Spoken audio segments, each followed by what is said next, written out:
Kiran,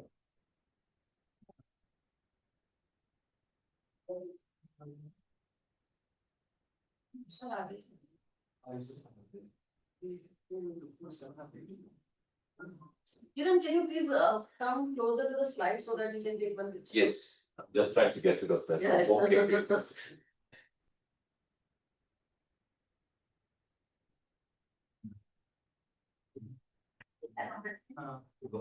Notes and February also one course.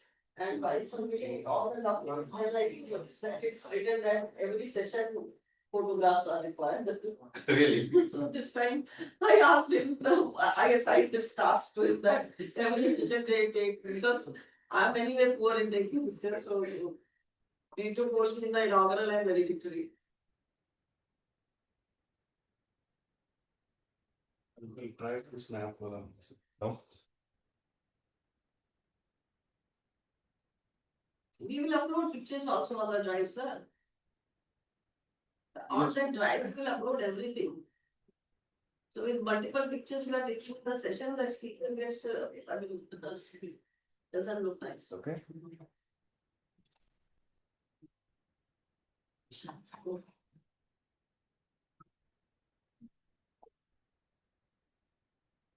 And after this session, I will share the feedback with you. There is a feedback form, and that is a mandatory, that's why everyone has to give. So, while each session, you can. Okay, while we are waiting for others to join, how's the impression of the code? Is it okay, manageable? You could run it. Then you understand that it's the basics, right? Yeah. After the environment, right? So environment might be a bit tricky. And as a tip, I'll tell you, do not try to struggle yourself with the TensorFlow. It's not worth it. You will spend like 2 days struggling with it and then discard it. Just start with Python. It gives you much more flexibility, fine grained control. So you can install your own packages, integrate your own libraries into that. TensorFlow is a bit messy to deal with. I think we can start this because Yeah. we have to wind up everything on time. Okay. All right. Good morning. Welcome back for the last 2 sessions. So today what we will be discussing is something that is very, very relevant for today's society. The privacy and the best practices, how to deal with the breaches. And I must admit here that you have an expert sitting here. She is the most relevant person for this kind of topics, which I will discuss as we go.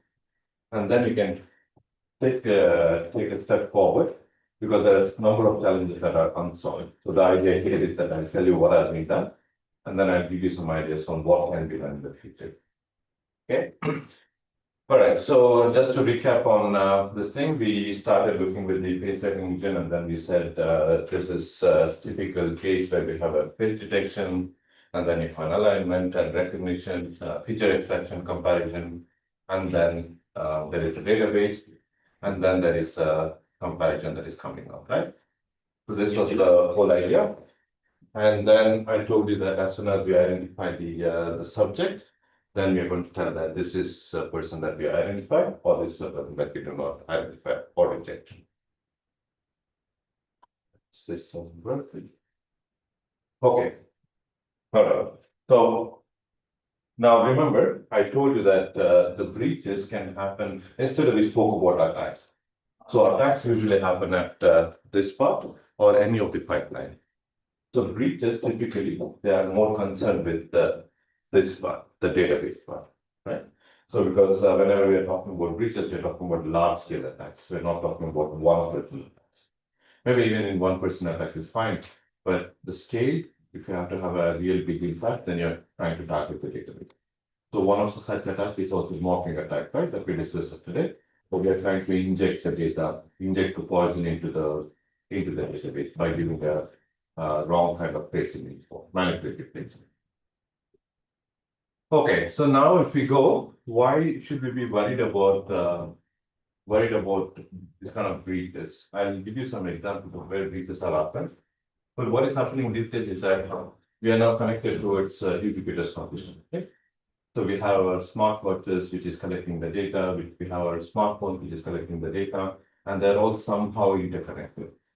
So to access my bank, I use some of you might be using your Apple watches, and there is a possibility to authenticate yourself. Okay. And then you have the bank IDs, the mobile IDs where you're just enrolling yourself with your face and your fingerprint image. Then they can talk to the bank systems in the back end. I just use the name of a bank, which is DNB, which is a bank like SBI in India, but you get the idea that it could be any others, right? And then what is distinct here is that rest of the things remain same, except the capital name, right? Now we have this bank system, and then the data that is stored on the bank system is constant across all different bank systems, across all different government systems. In the case in India, Aadhaar card also has the third-party integrations. Right? So if you are a company, you are trying to invest in or you are trying to provide solutions which is based on biometric authentication, I think they opened up the third-party APIs, which means you can query to the Aadhaar card details. For the moment, I think it's only the government agencies, but maybe the day will come when it will also be opened up for other private sectors. Okay, so now what the idea here is that everything that we used to do offline on the big devices, big bulky computers, is now transferred to the mobile, right? So which creates a new kind of opportunity, at the same time a new kind of challenge. And what could be the challenge here? So if you look at this one, now as soon as the advantage is that now you don't really have to carry your credit cards anymore. All you need to carry is that you need to carry your iPhone, your Android, whatever the device that you're using, and all the cards are integrated into that, right? So now there are two problems. One, your biometric data on the phone is remaining, and your personal private information, which is credit card information, your bank details, everything is available. So if your phone gets compromised, you're losing both of these data at the same time, right? And of course, there are mechanisms where people use what they call it as trusted environment. Arif is sitting here, Arif is working on trusted environment. So if you know about trusted environment, it's a place where you do not really have access to the general public, only some specific software can get access to that environment. Right? It's like a small shell within the operating system. Okay? So that is one way you can protect. That is one way where you can compute all the information. But then if you look at a bigger picture, all those components that we have, they have these attacks. Yesterday, I showed you the alternative representation of this. It is exactly similar to this one. Now you see a pipeline. You see a biometric data that is captured here, and I showed you here that could be a presentation attack. And then I showed you that once the image is captured, there is a quality estimation happening, which I'll talk about in the next part of the lecture. So this quality estimation happens here, and once the quality estimation is happening, if you are satisfied, it will be sent to the enrollment database, right? This is your Aadhaar card database, for instance. And then you have the comparison module, and then you have the decision module, whatever is coming out here. Now, in the ISO IC 37, the document also talks about all possible attacks. One of the attacks is this here. You can attack and inject. The other attack is here. And the third attack is at the enrollment database. And then you have the other attacks which can happen at the comparison level, score flipping level here, or the decision outcome, right? Multiple attacks. But the breaches, as I told you, is mostly concerned about the storage subsystem. So before we go there, let's try to understand what is happening.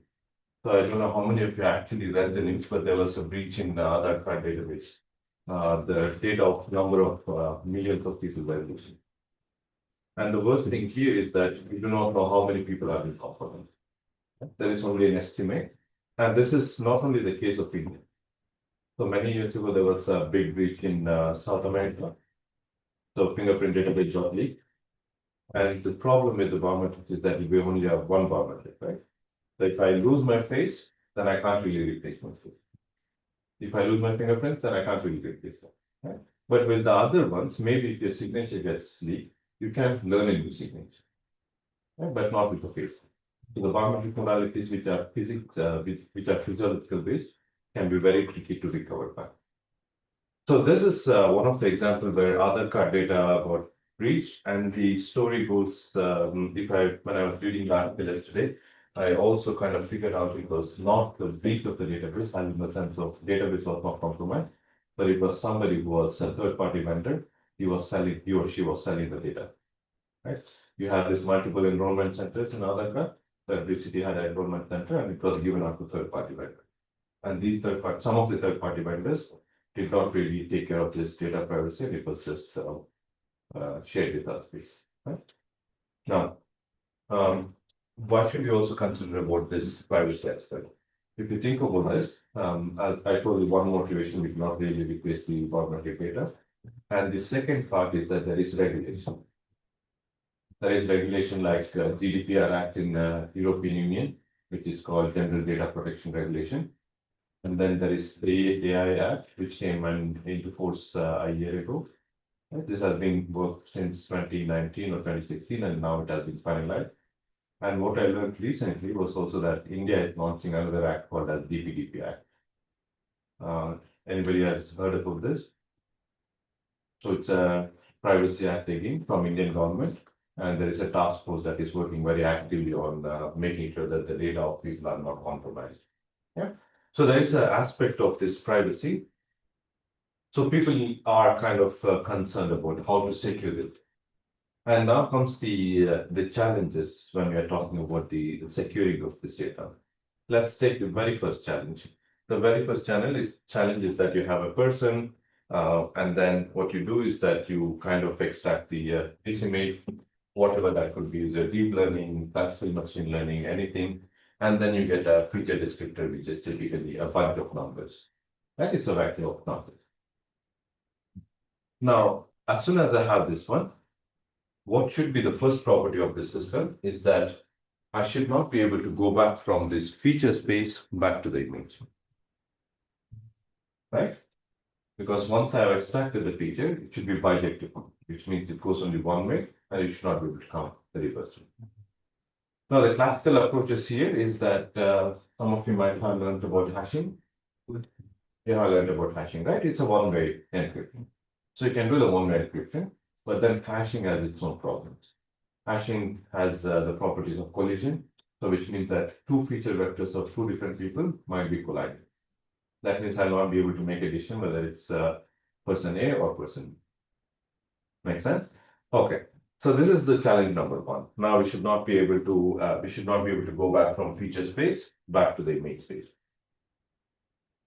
And then if you happen to go there, what should I be able to do? Immediately I should be able to create new set of stuff. Which means if I know that my database of let's say the Jabalpur University here, it's compromised, and then I can't go to every single student and ask, okay, can you come back again to capture the data? Because I need to create new templates. Maybe it's possible in the university setting because we're talking about 30,000 people. Now scale it up for a bigger population. Scale it up for the Indian population of 1.3 billion and scale it up for the world population, right? It's very expensive process. So what should we be able to do? We should be able to immediately replace these features without even involving the user, right? So this is the second motivation. And then comes the third motivation. Now, most of our face, if you are using multiple systems, our face is recognized, our face is registered in SBI bank accounts for the sake of some example. And then maybe it's also registered with another bank account where the entire service is connected. So it's like there is a third-party vendor, let's say your Paytm or your other service providers who are actually using this face image. And then in addition to that, you might have another bank where you're also registered. So most of the people have it that way, right? So some people have it, their salary account connected to one bank, and then they have a home loan account connected to another bank. So you have multiple systems, but all of them are using the same biometric data. Okay. So as soon as I have this, so what happens is that I'll be able to deduce the information from two different banks.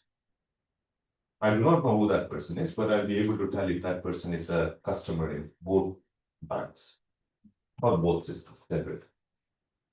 So what should I want? I want the place where I should not be able to link those two banks, right? I should not be able to deduce the information that he is connected to that bank and this bank or any other service. So if I'm just looking at the a biometric system, what do I want? I look at it from a very bird's view approach, and then I say that two images, any reference, any group, I extract the features, and then I compare them, and I say yes or no. Now, what is the problem in such a kind of system is that there is no unlinkability, which means I can still connect two people who connect one person across two different services. That is what we call as linkability. And then there is the second aspect, which is called irreversibility, which is the first example that I showed you. I have the feature space. I should not be able to go back to the image space. Okay? So that is reversibility. And then the moment I know that the database has been compromised, I should be able to revoke the data.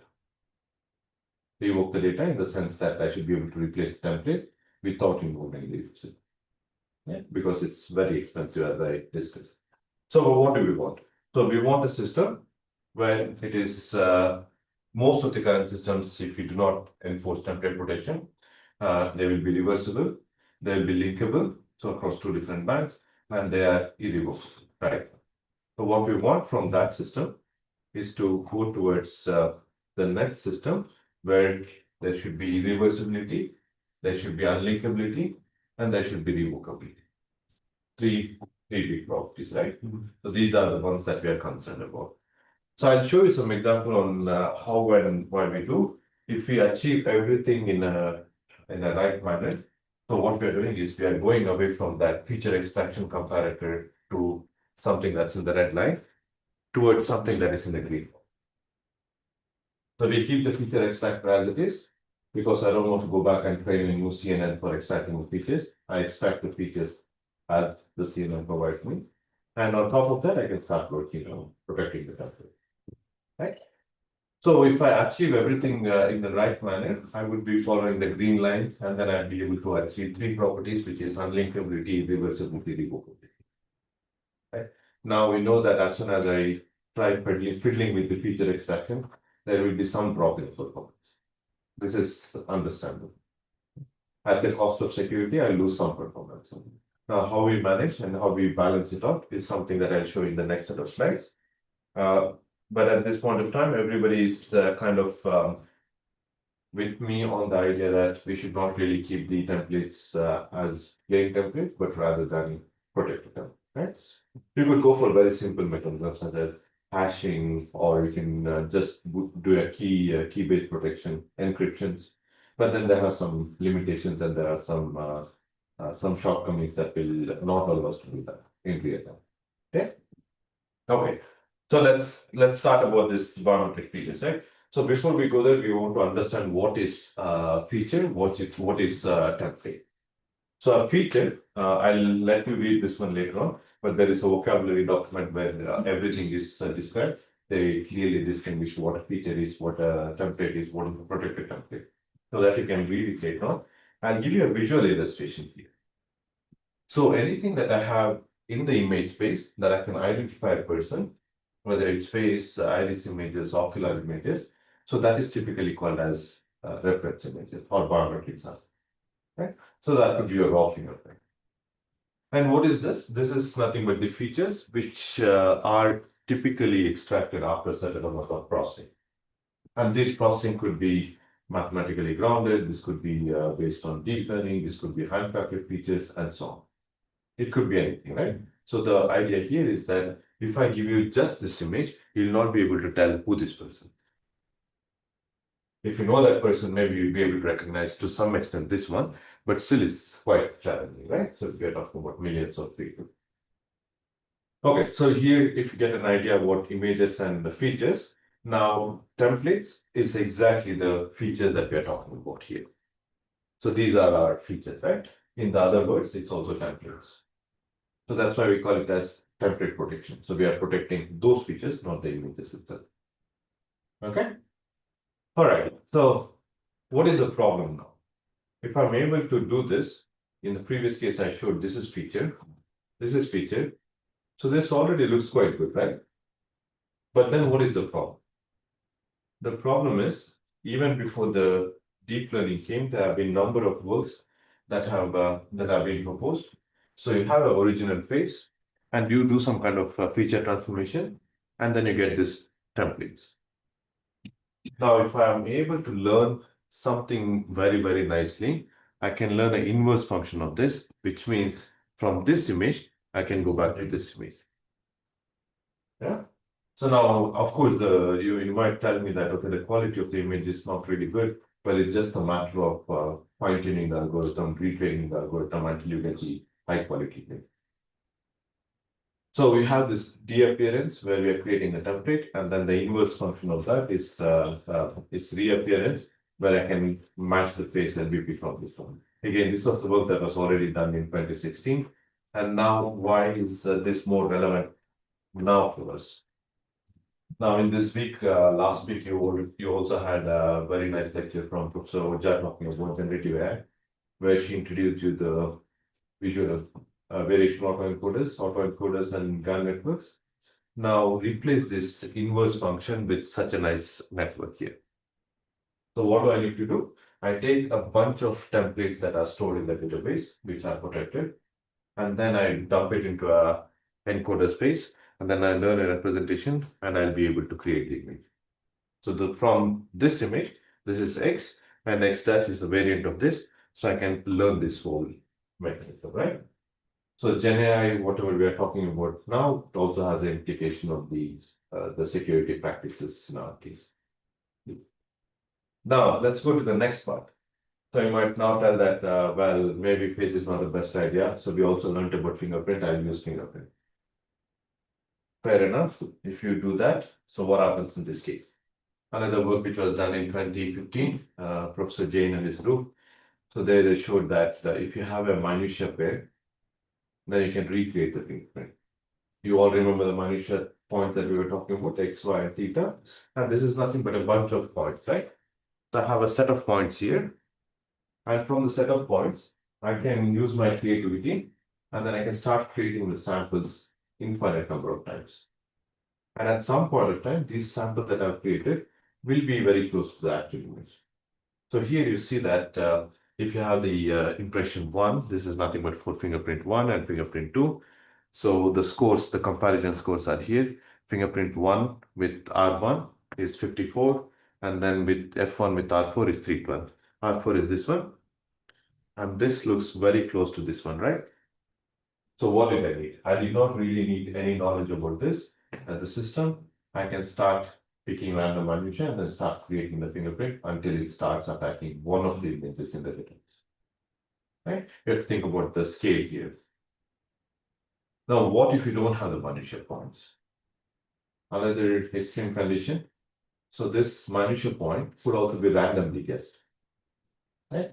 I can simply take a blank paper and then start putting some dots and then say, okay, these are my minutia, start creating something.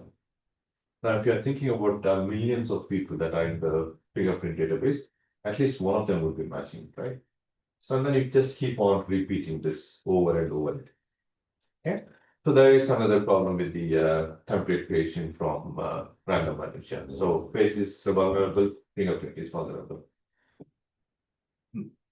And then yesterday I was also looking into understanding what is happening recently. Again comes the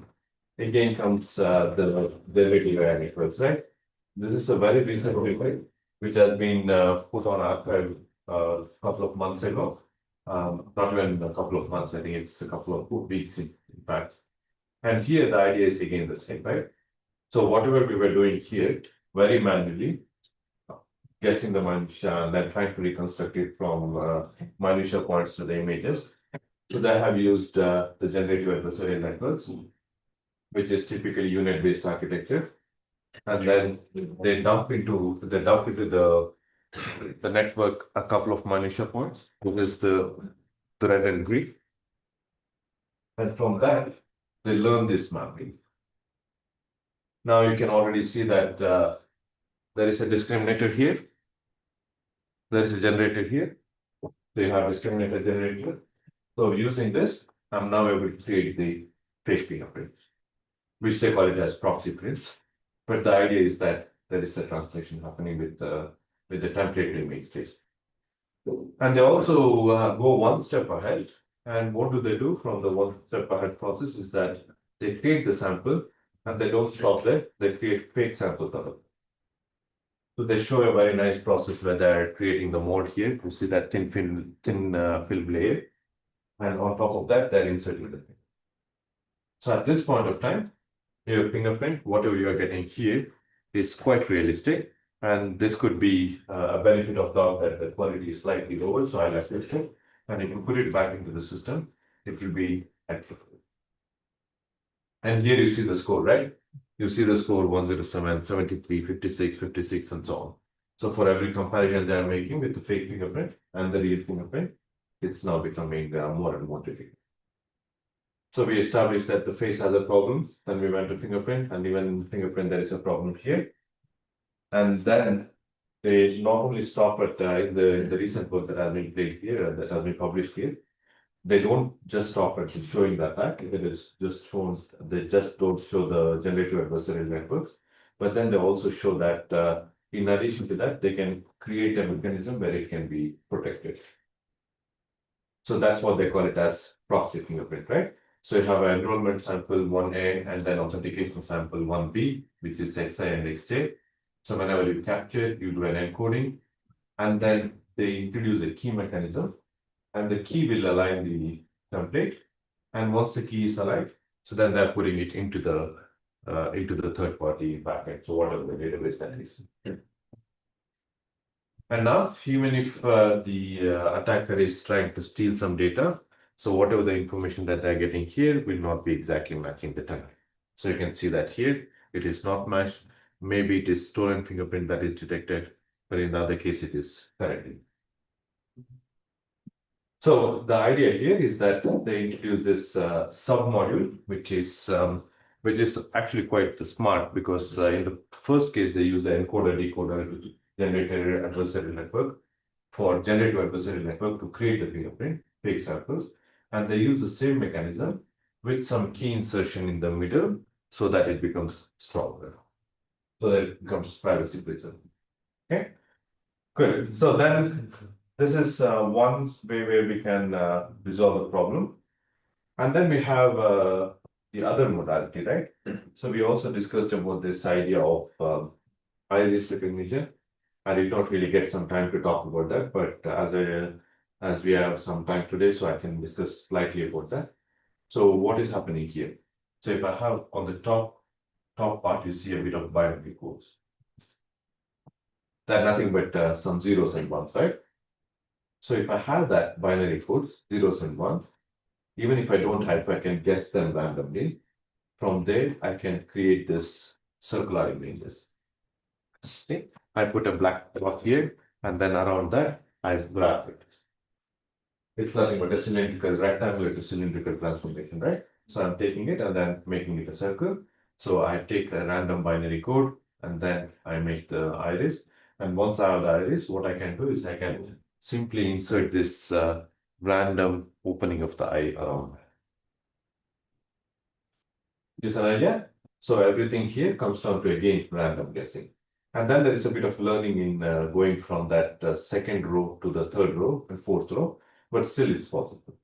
Now you can also imagine that if I just insert a GAN network here, so I can learn, or the autoencoder network, whatever is your favorite, you can learn the mapping from this one to this one, right? So as soon as I do that, then you can recreate the whole face. Even the iris recognition systems are vulnerable. So fingerprint is problematic, iris is problematic, also face is problematic. And now why this can be a problem? So if you just look into the iris images, I'll just show you how things actually work. So this is how typical iris recognition system works. So what we do is that we extract the image between the iris outside, iris and pupil and iris. This area between the red and the blue region, between the blue and red region. And then we know that we don't want to deal with the noise.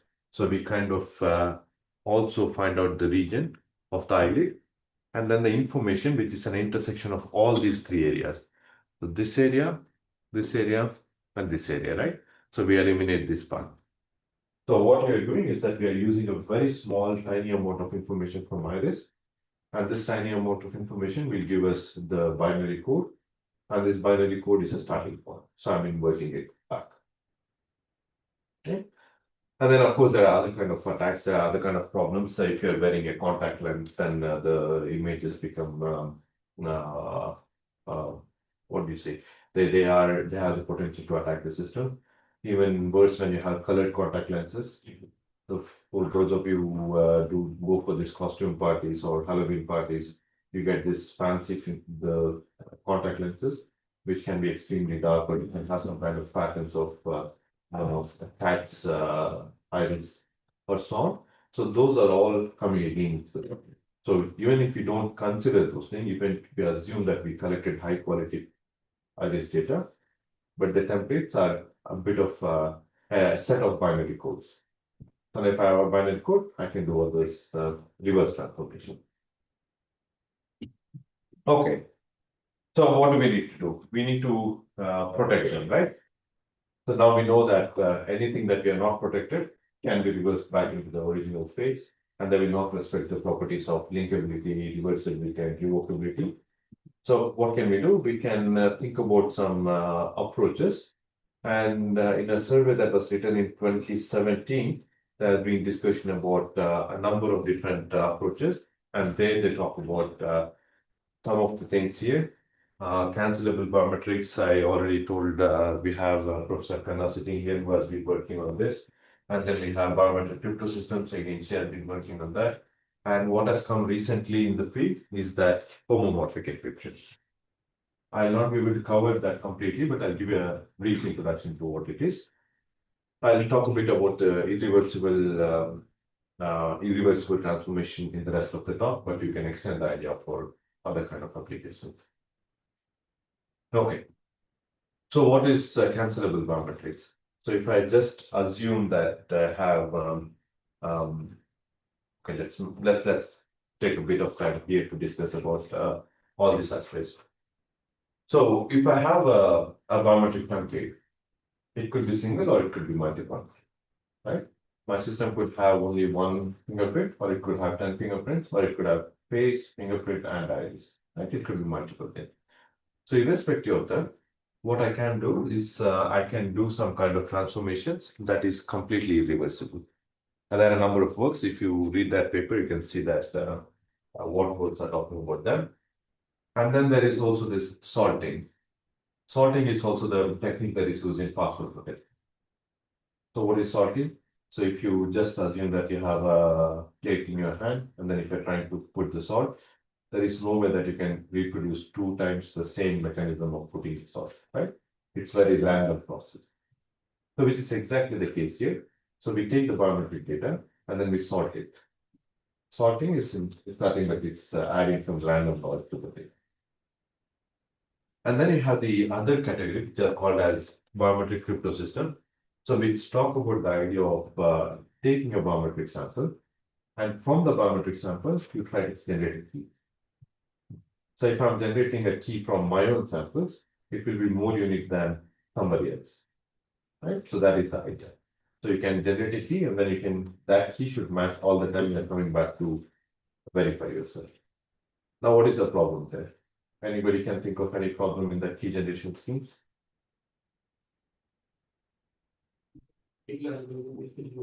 Particular algorithm dependency is there.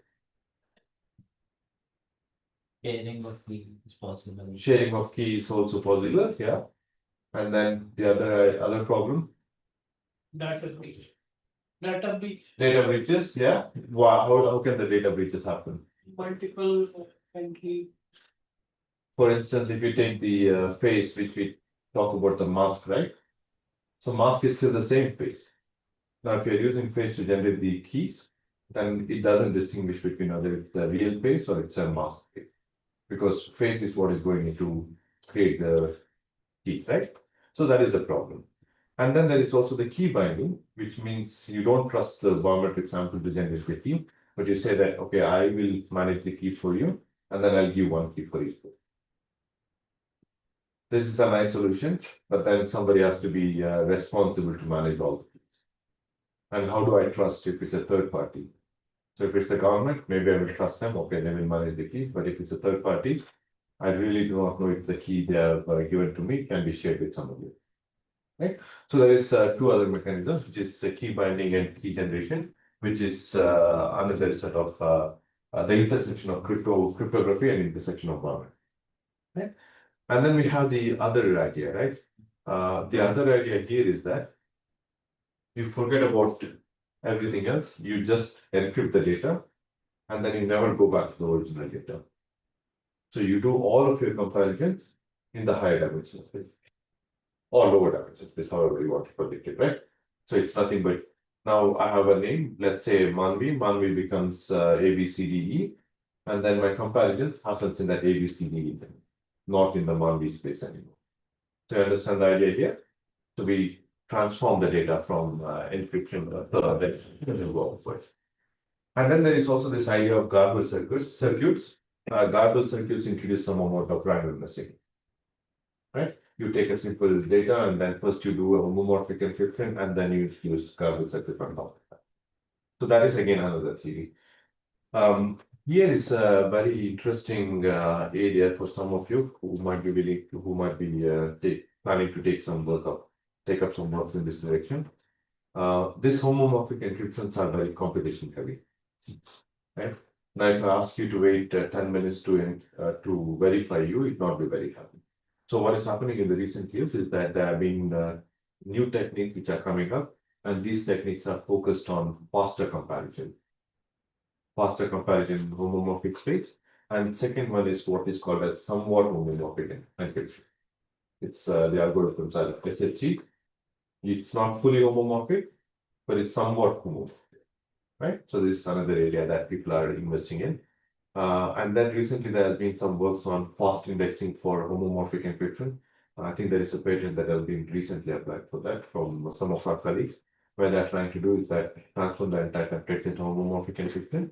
And then this serves two purposes: to protect the data and at the same time to do fast indexing and search. Right?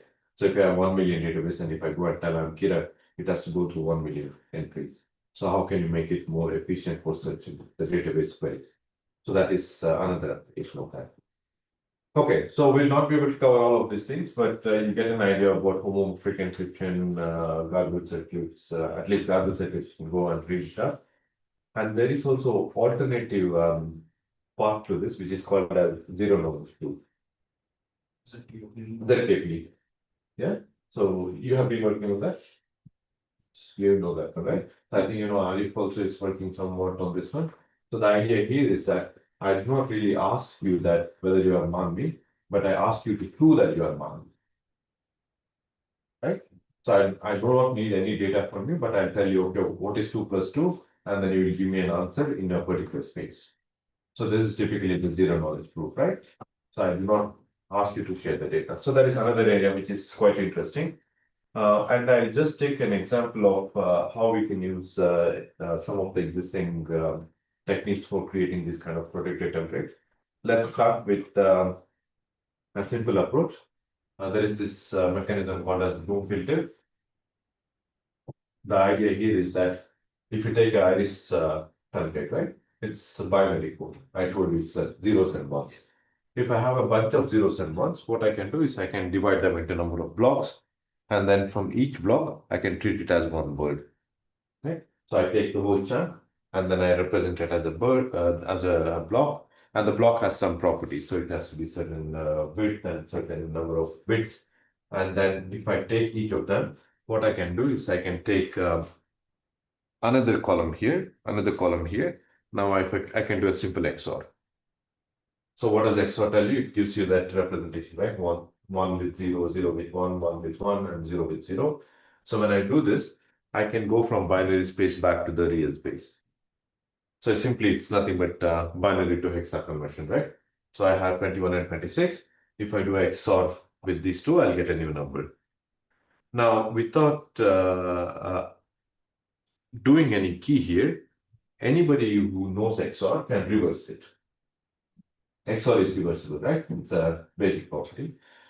That means to make sure that this is protected, so what I do is I insert a key which is very specific to the application.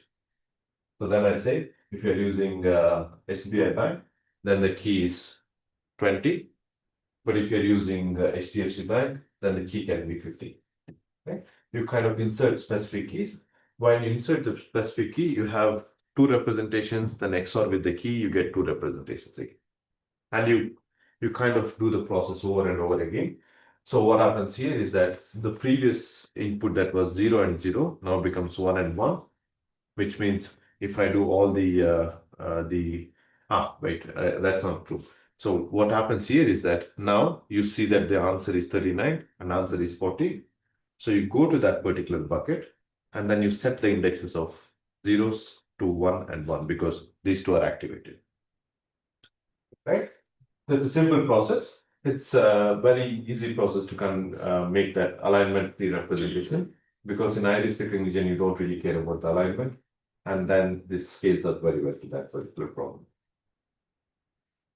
Now, this is one way, and then there are some challenges in this case, right? So the number of challenges here is that I speak about how many bits, what is the block size, what is the length of that, and so on.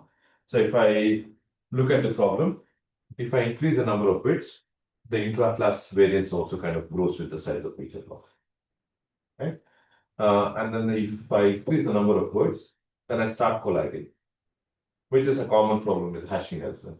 You know, from hashing, if two people have the same name, then the chances of even if the last name is different, if I do a hash, there is a very high collision rate between those two because the words are the same. So what can we do? And then there is also this other problem, right? Which is now n sequence, which is kind of goes with irreversibility and another problem. So what can I do? This was another work that was done some time ago, and the idea here is that going away from single filtering to multiple filtering. So you know about this bird cuckoo? So it never lays eggs in its own nest, right? It goes and lays in somebody else's nest, and then when the bird is up, it comes and picks the bird. So the idea was explored in databases, where they said instead of using one single bucket, I use multiple buckets. And then I only fill the second bucket when I'm full with first bucket. And the idea here is that if you take 4, if I were to insert 4 there, then I take a hash of, let's say, one hash mechanism, which gives me a result of 7. And the second one gives me a result of 8. And then I go and fill that particular units. So 7, now hash of 1 is 7. So I insert 7 there. And then again 8, I insert it there, and so on. Now, if I keep on doing this, I can make sure that the false positive rate, or what you see in the bottom part, FAP, is kind of also increasing, right? It's going from 0 to 15%, 31%, and so on. Now, take the same idea, then start inserting multiple buckets now. You say, okay, I take the first one. Okay, it is already filled. So what I do, because it's already filled, I go set in the next bucket. So you kind of initiate multiple buckets. And at some point of time, when the buckets are all filled, you'll be able to get a good template. For instance, in the first part, you had this 62%, and finally you are getting 1.15%. The error rate decreases. Again, this is a very well-known idea in database management.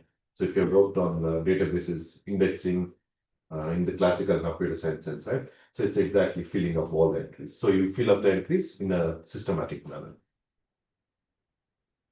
So you can take a look at this one later when you get the slides. But the idea is very simple, right? We are extending the ideas of Bloom filter. We are just introducing some 2 different buckets. I say, okay, I have bucket number 1, which is a hash function, h1 of x. And then I have second one, the index 2, which is a combination of hash of first one and the hash of second. Then I set the values depending on what I get output. If it's 1, I set it at 1. If it's 0, I set it at 0. By doing that, what you can see is that the number of bits that you use per item to achieve epsilon could be as it increases, the target false positive probability also increases. But then if you try to decrease this one, the number of bits also kind of So what in the original paper, what they showed is that if you have approximately 7.2 bits, then you are guaranteed to get around 3% false positivity, which is quite good, right? So we use this idea, and then the problem in the iris is like, okay, it was a nice idea to say, okay, Bloom filter has some problems. I can insert the keys, but managing keys is a problem. So I can use the second approach, which is cuckoo filters.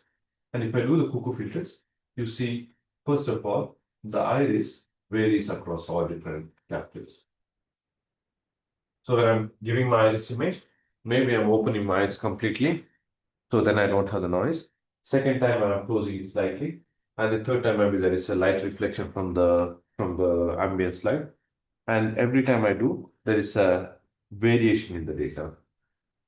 So from this variation, I should be able to get one stable picture, right? That comes up with another problem. So the idea here is that we try to see, okay, what is stable? Now, if you look at this one, you see that some area of the iris image is stable, right? And then there is also some information which is discriminable. So if I look at that one, now take the same area. This is very different from this image, this image, this image.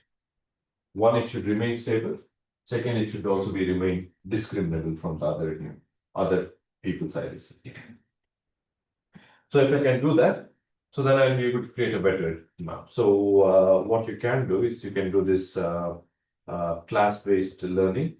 So I have a number of samples of iris images. Then I can say I learn a meta image. Meta image is nothing but one image that represents the whole of the database. That I can do, right? Because I've collected the database already. And then I can only learn the representation.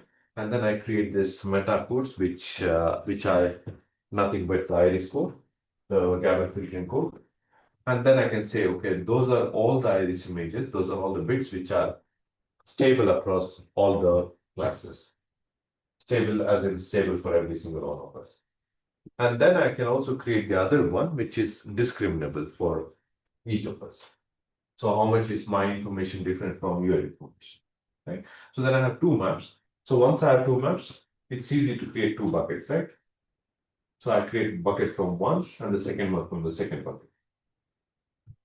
Then if I go back to the original diagram that I showed you, what we want to achieve is we want to achieve from simple feature extraction to proposed the template protection system. And in this case, the idea becomes like this. So you have an iris image, and then you extract the stable code, you extract the discriminable code, and then you do a cuckoo filtering, whatever, the Bloom filtering, whatever you would like. And then once I get this two new QR codes. So now I have two new QR codes. What can I do? I can simply join them together, or I can do one more XOR on that, or I can try to interleave them. So what I can do is I can introduce one more layer of XOR here, which kind of says, okay, first bit and first bit, second bit and second bit, and so on. Yes. So by doing a simple transformation here, I'm able to get a template that is more safe. Okay, so let's now take a look at this one, right? So if you think that, okay, this is actually this slide should be updated here. But the idea here is that if you do not want to do all this processing manually, what you can also do is you can introduce some networks there. So the first network does some kind of processing and we get one feature. The second one does another set of processing, and then I get the code there. Then once I have that, rest of the block will be saved. So the idea here is that instead of doing all manual processing, you can also do the processing using the deep networks. Okay, I also introduced some figure here compared to the previous one. In the practical set, what you can do is that now that you have two buckets, you can also use two secrets. Right? So this secret is again 50 and 26 in our case, but you get the idea. If I want more stronger system, at the cost of having more keys, I can get better performance. All right, so I'll not show so much of this, but just to give you an idea, a real system which is without any protection is here. It's very close to 0% accuracy. But the moment you introduce this kind of protection, you see that the performance goes up. So the error rate is from approximately 0.1% to it goes up to 1%. So it's like a increase in the equilibrium rate. Right. So the idea here is not to tell you that do not do that, but also to tell you that be prepared to lose some information, some accuracy when you do the protection. Right. So you have to make a trade-off between them. Okay, I'll not show you this one, but just to give an idea. So as soon as I created this template, what I also want is that I want to make sure that they're not unlinkable. How can I say they're unlinkable? If I take the samples and then I try to establish the genuine comparison, so that means Kiran versus Kiran, A versus A, B versus B. So you get a cluster which is different, right? Compared to Kiran versus A, Kiran versus B. That is the other part. So I have two different graphs, two different distributions. So in this case, if I am taking two different systems, one from SBI and from HDFC, and then if I try to match each one against each other, then both of them should overlap very significantly. Right? So if they overlap very significantly, what can I tell? I cannot tell if that person is in the database or not. So then you do this linkability study. In the unlinkability study, you see that, okay, it should be almost zero. But here also you can see some amount of problem. Although I say that it's very good, you can see in this area, I can easily conclude that maybe the person who's in that database and this database, if he has gotten a score of 0.2, it's likely that he is present in both tables. Okay? So what ideally you would have two distributions that overlap completely. Okay. Now this is a bit of a more detailed overview. I know that we'll not be able to cover everything, but I just wanted to give you an idea of how you can prevent the database breaches. Okay, any questions on this part? So I'll introduce some small amount of cryptography here in this case.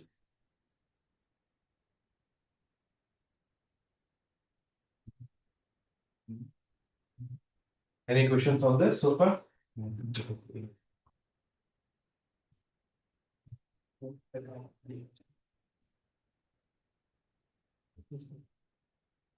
had this. Two questions. Okay, I can take yours first then. There were three problems, right? So third one was that you don't want to disturb the user again and again. Right.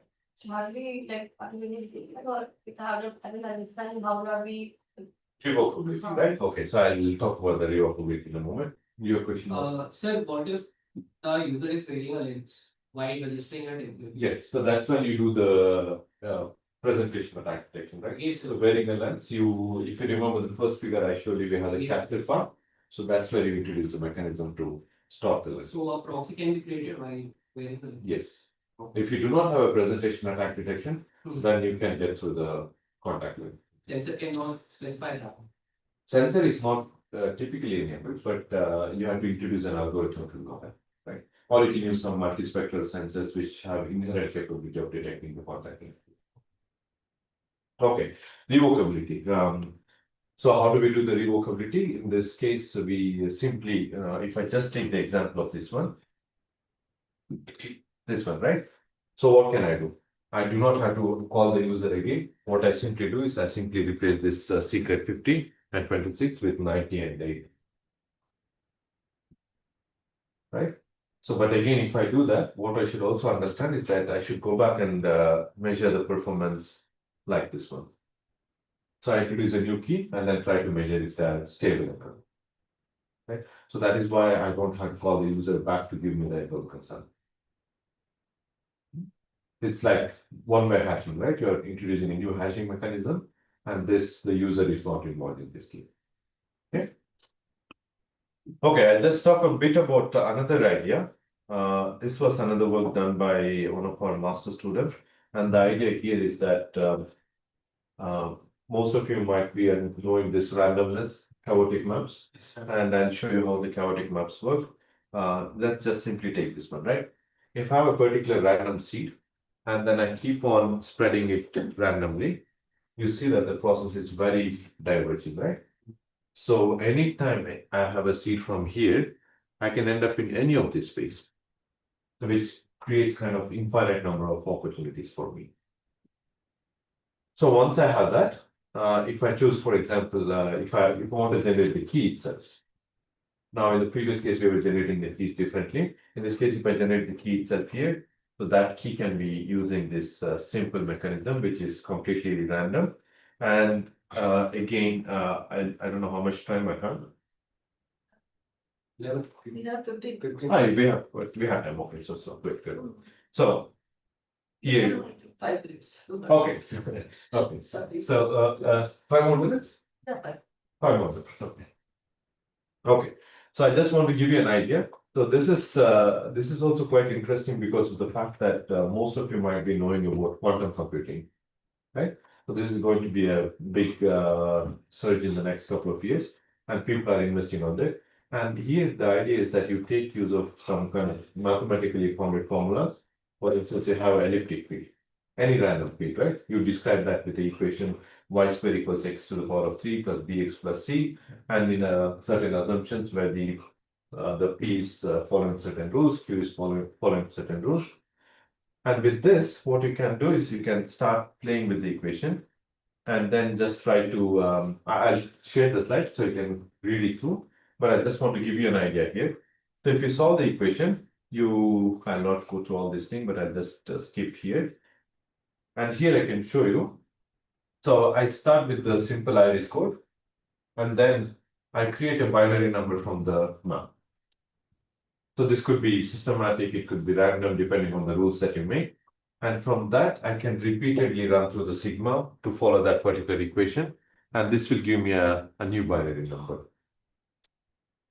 Okay, so from that new binary number, what I can do is I could also take the same idea on top part, and the second part I can create an initial point on the elliptic curve. This elliptic curve is something that I define for the entire database.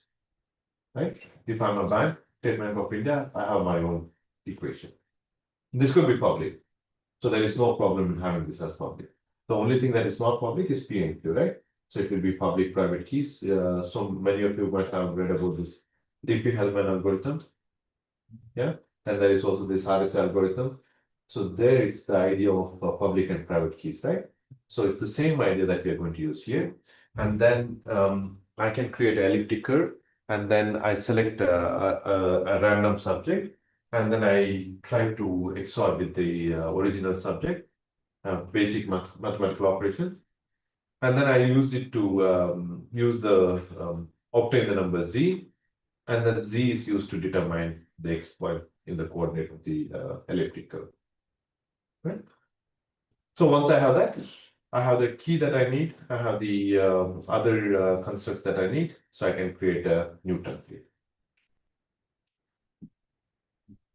If this is more confusing, just remember it's also there is other kind of equations that are salsa, which are called as again, salsa has a number of variants. In this case, take 4 blocks, so IA, IB, IC, and ID.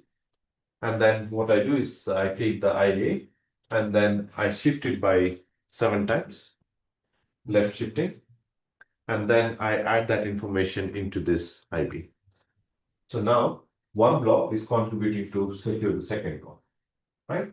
And now we can say that, okay, what if this gets compromised? Now it can cascade everywhere. So then I introduce the third block IC, which is again shifted by 9 times and get a new block, and then shifted by 13 times, I get a new block. Okay, so the idea here is that you are interleaving the information. So if one block gets compromised, then many other blocks might not be passed. And again, this algorithm is not our algorithm, right? It's a very proven algorithm from cryptographic field. So we simply take that one and then we try to introduce into the iris space here. Now, the idea here is that the whole block remains as it was before. So you have this XOR block. So you remember this figure. So we had 21, 26, and the key was there. And then I introduced 2 new features, and then I get this 1 and 2, right? So now what I can do is I can just simply use the same idea and then put in the salsa algorithm that I have. Instead of just doing a simple XOR, I'm introducing a relationship between them. Gives an idea? So don't be so much confused about how everything is working that you can read it up later on, but get the general idea. The general idea here is that we are not introducing anything extremely complex, but we are making use of public elliptic curves. And from the elliptic curves, we are trying to generate the keys, and the key is derived from multiple samples of the iris blocks or multiple blocks of the iris sample. Okay. And if you do that, again, you have the same matrix, right? So you have this, remember the iris system was somewhere here before, and now the moment I introduce the protection, so I see that the error rate goes up slightly. And at the same time, what is also interesting is that the false match rate is decreasing because of the way I'm dealing with the templates. But false non-match rate is increasing slightly. Right, so you can lose some performance in X and Y in neither of this direction, but now you see the overlap that I was discussing is now much better. There's a good overlap, which means that if I have the samples from my SBI Bank and HDFC Bank, if I cross match them, I'll not be able to tell which one is in both databases. Okay. And additionally, you might also be interested in finding out what happens if I do it across multiple data sets. Not just two data sets, but multiple data sets. In that case, you also see that the distribution is quite different. So the attack and the original non-mated samples, which is let's say Manvi with Suhas and Suhas with Manvi, these two comparisons, they end up in this region, which is exactly where the attacks are also ending up. So which means I am not able to tell if it is a genuine user or if it's a attack subject. Okay, so this is I'll just end the call with one small thing. There is another idea which is for the GenAI. So most of you might be using this metaverse. I don't know how many of you use it, but you use this AR/VR headset from Facebook, right? So the idea is to create this avatar, and you have a physical, no, so you have a virtual presence in the metaverse field. So what happens if I create, instead of stealing the actual biometric, if I steal your avatar? So there is a very recent work. I was looking at this from University of Autonomous Madrid, a very well-known biometric group. So they have studied this problem and they are showing that how it can be impacted. So the idea here is that on the top side, you see that you have a real ID, and then from the real ID, you create an avatar. Right? For me, as a user in the metaverse, I get an ID. I get an appearance. And if that avatar is stolen, and then I can inject the voice into that. So I have an avatar plus my voice, which enables me to interact in the virtual system. So I can go into your Facebook and then I can say that I'm Manmi, and then I can start interacting with the system. Gives an idea, right? So now here the idea is that the first they show how easy it is or how it can be done. So you have a driver video, you have a target image, and then what you're doing is that you are trying to transfer everything from this one into this image. So this avatar, this person, whatever is here, can be easily recreated. This is understandable, right? We have learned about the deepfakes. We have seen that video generation is not a problem. So we can create such kind of avatars. And once that is stolen, what you can do is you can come back to the mechanisms that we were looking yesterday. You remember we spoke about deepfake detection using the landmark key points. And if I have the landmark key points, I can also construct some 3D graphs, triangle graphs. Yeah, the dynamic triangulation. So now I can look at the deformation between the different landmarks.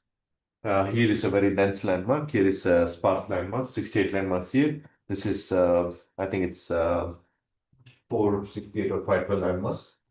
468 from MTC, right? Yes. From MediaPipe. Yeah. The number of landmarks that you're using, based on that, you can create this dense triangulation. And using the triangulation, I can see across each frame, how much is it varying. It's like it's a group of frames, right? If I have 30 frames, then I can measure the difference between them. And now comes the interesting idea. So since I'm putting them as a graph. So I can use this graph convolution neural networks, right? By using the graph convolution neural networks, they extract the features, and then because I have number of frames across different video sequences, I can introduce temporal attention pooling. So instead of regular attention that we were talking about yesterday, just highlighting the eye region, just highlighting the nose region, now what we're highlighting is that we are highlighting the entire sequence, right? By taking into account the temporal attention. So just by doing that, they also show that, okay, if you do not have any protection, any kind of protection for that avatars, your system will fail. But just by introducing this approach, they're able to get the accuracy back up here, right? So the idea is, say, here again, just to tell you that the Gen AI avatars is also vulnerable for attacks, and there have been some recent work that are doing in this that have been done in this direction. So this work is also archived on available on archive. So I'll post the slides and then you can just get the link. And they also show some different kind of settings in the paper. They show how the clips can vary, how the performance actually varies across different frames, which you can read it up later. And then there is also another recent work from recently published in TIPS, Transactions of Information Forensics and Security. And they've also come up with a very nice method. And here it's a combination of crypto and your avatars. Okay? So what they do is that, okay, I have an avatar, I have two avatars, and then I have a mutual authentication between them in the metaverse domain, A and B, A and B. But this is based on the physical world. In the physical world, they also introduce the concept of blockchain in that. So you have a player and you have another player, second one here. So the player registers to the system. And when he registers to the system, there is a token issued by the blockchain. And the same thing is updated here. So that way, this remains secure, right? So if this remains secure, this also remains secure. So they introduced this very nice protocol. I did not really have time to read the protocol in detail, but if you look at that, it's based on challenge response, right? You remember I told about this, I don't really need to know who that person is, as long as you can prove me that you are the person you are claiming to be. Right? It's almost like zero knowledge, right? So that is the same idea here. So they take the virtual ID and then they claim, okay, this is me. And then on the other side, the avatar B will just challenge the person. Tell me what is 2 plus 2 in Jabalpur, right? You are asking in a particular space, right? And then the person responds back with the response. And here they introduce something very smartly. So they take the iris image from the HMD devices because your VR lenses, they can capture the iris images. You cannot capture the whole field because of the way it is mounted, but you can always get your iris image. So once you get your iris image, what you can do is you can extract the iris code, which is nothing but the binary code that we were talking about. And then from there, you create a number of different responses, and then you put them in this construction, which is a combination of multiple parameters. And from here, you're going to say, okay, this is my response, right? So it is as simple as asking somebody in a particular domain. So if I ask you what is 2 plus 2, it is everywhere it's 4. But if you have some rules, let's say 2 plus 2 is 3 in Jabalpur and 2 plus 2 is 5 in Indore. Then if I ask you what is it in Indore, then your answer should be 5. Okay, I'm giving a very simple example, but it's slightly more advanced than that. But you get the idea that Gen AI also has this problem with the avatars and then metaverse world. Okay, so that is what I was planning to talk about today. So these slides I will put it, then you can read it, and then what are the upcoming fields. But then remember that Gen AI also has impacts. So the only way to protect the biometric data is to make sure that you have better template protection mechanisms. So Professor Khanna has been working on a number of different techniques in this direction. So if you are interested in working with her on template protection, she will be the right person to talk to. All right. So sorry I took 5 minutes extra today. So we can probably now break for the coffee and then come back and start with the ethical implications of Gen AI. Right. Thank you. you.